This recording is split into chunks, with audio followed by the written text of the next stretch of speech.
Podcasts are hot right now. How do I know? Well, you're listening to one right now, aren't you? But you might be wondering, how on earth do I get my voice out there and start my own podcast? It all seems so intimidating. Between hosting and platforms and monetization, it can get real complicated real quick. Well, I'm going to let you in on a little secret. We started this podcast over 2 years ago, not knowing clue one on how to do it. So how do we do it? We did it with Anchor. Anchor is the free podcast app with creation tools that allow you to record and edit your podcast right from your phone or computer. And Anchor will distribute your podcast for you, so it can be heard on all the platforms like Spotify, Apple Podcasts, and many more. And everybody likes money, right? Well, you can make money from your podcast with no minimum listenership.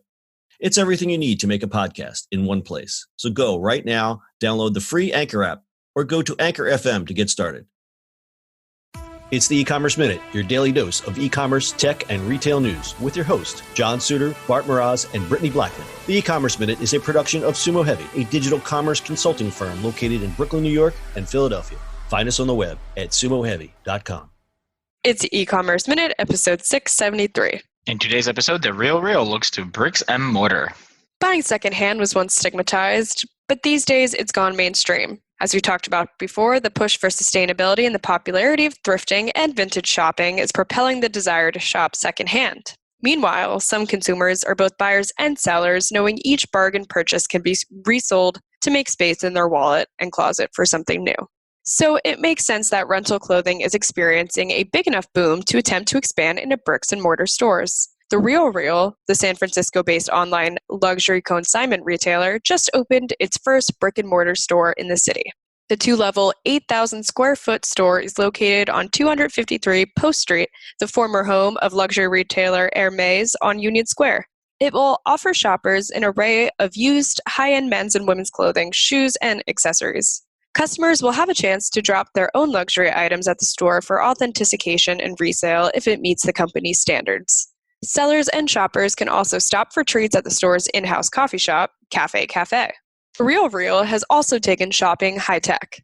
Customers can place items on a tray and immediately learn from information about the item on a screen to make quick comparisons while browsing. It's also LEED Gold certified, meaning it is an environmentally friendly space. The opening comes at a time when big retailers are struggling to attract shoppers, with more people going online, the high cost of rent, and concerns about homelessness in the area.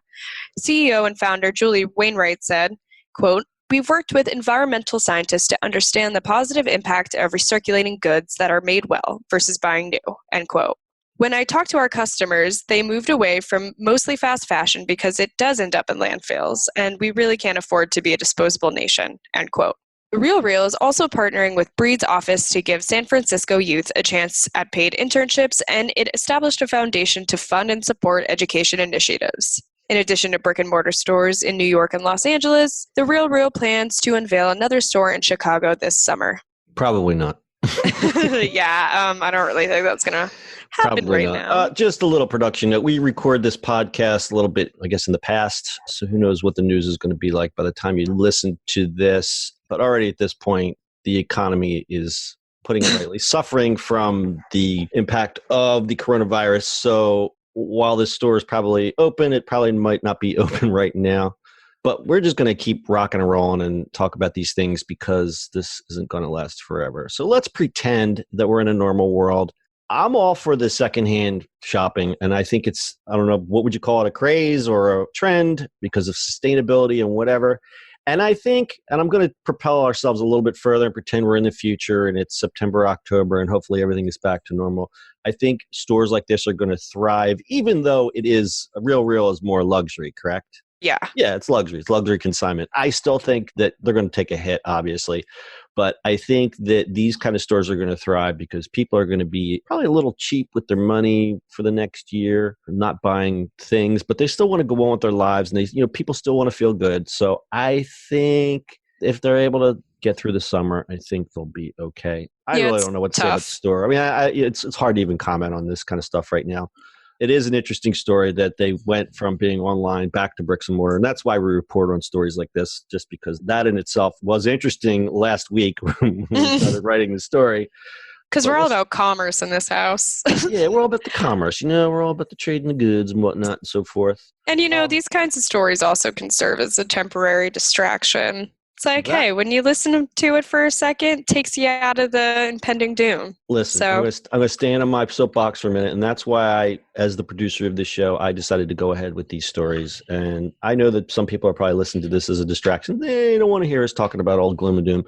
So we're going to keep on keeping on it. We're going to report on this stuff for, as long as we can. We're going to try to find the good in all the bad that's out there right now. And we hope that you keep listening. Now, I'm going to try to read some of these stats and see if any of them make sense right now. All right, it's that time. Returns on luxury handbags increased 13% last year, making them the number one collectible investment in 2019. And you know what? I am someone who follows alternative investments, meaning not put your money in the stock market or under your mattress or in some shady bank account, but buying things of tangible value that increase in value. For instance, and I've said this numerous times, I am an investor in Rally Road. I bought some cars. I bought a watch. I didn't buy a whole watch. I bought shares of them. But they also do handbags. They sold a handbag on there for like $30,000 last month. And oh my God. But these are things, and if you look at the chart of all the things that have increased in value. Now, up until 2 weeks ago, the S&P 500, you did good in the stock market. But above that was handbags. Handbags were the number one tangible hard goods investment that you could buy as an alternative investment.